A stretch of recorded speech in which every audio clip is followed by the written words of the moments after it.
Imagine a scenario where two major players in the local news landscape merge, potentially leading to significant changes and job cuts. This is exactly what's unfolding in Denver, where the proposed merger of Fox31 KDVR and 9 News KUSA's parent companies could reshape the city's media scene. According to media experts, the merger between Nexstar Media Group, the parent company of Fox31 KDVR, and Tegna Inc., the owner of 9 News KUSA, could result in layoffs, consolidation, and programming changes.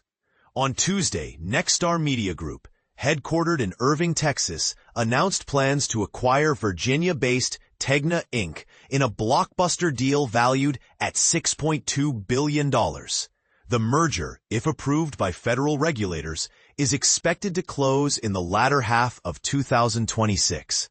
This move is part of a broader trend of consolidation in the media industry, a trend that extends beyond just Denver. What's happening in Denver isn't just a local or even national media story, said Laura Frank, a professor of media and journalism studies at the University of Denver.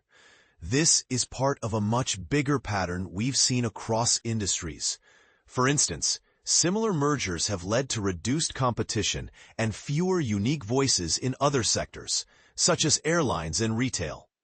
Nexstar currently oversees more than 200 owned and partner stations across the United States, while Tegna owns 64. If the deal goes through, experts predict that Nexstar will seek to streamline operations by cutting staff and consolidating newsrooms. They may also syndicate their existing content on the newly acquired stations, further reducing the diversity of programming. Denver, the 17th largest TV news market in the U.S., has a metro population of 4.6 million and 1.8 million regular viewers, according to 2023 data from the National Association of Broadcasters. The Denver-Aurora market is the largest in Colorado, followed by Boulder, Colorado Springs, and Fort Collins, as noted by the Colorado Broadcasters Association. The proposed merger comes on the heels of a push for deregulation by the Federal Communications Commission, FCC, which oversees media ownership in the U.S. A recent federal court ruling has also favored media consolidation. The Trump administration has long advocated for relaxing what it calls overly restrictive media ownership regulations, and current FCC Chairman Brendan Carr has pledged to eliminate outdated rules. Nexstar claims that the deal will provide advertisers with a wider range of local and national broadcast and digital advertising options.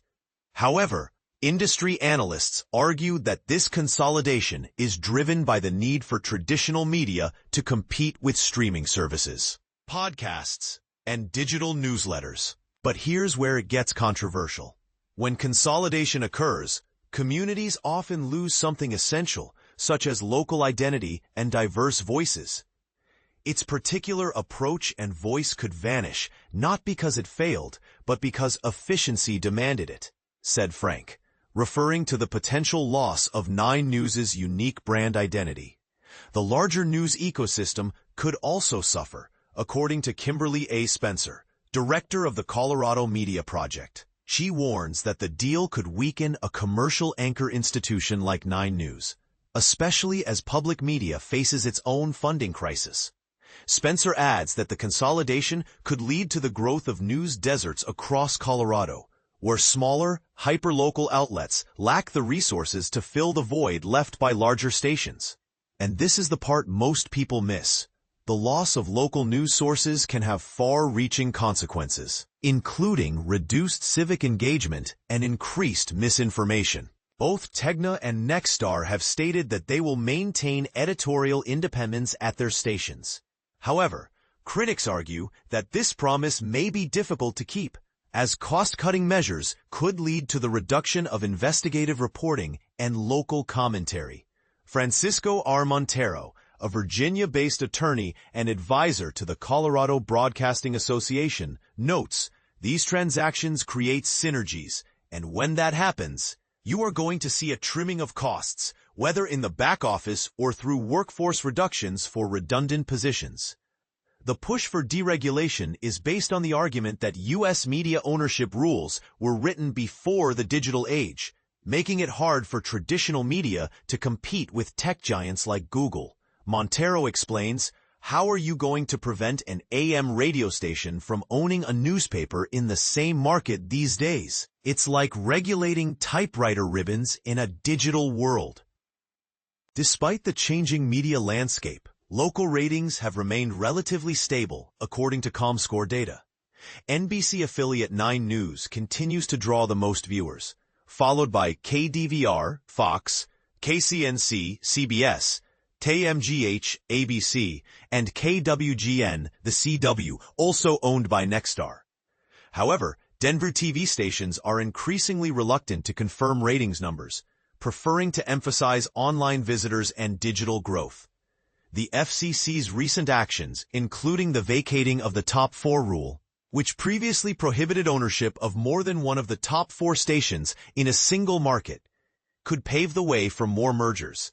In company earnings calls in early August, both Tegna CEO Michael Steid and Nexstar CEO Perry Sook praised the FCC's commitment to deregulation, arguing that local broadcasters face unfair competition from big tech companies.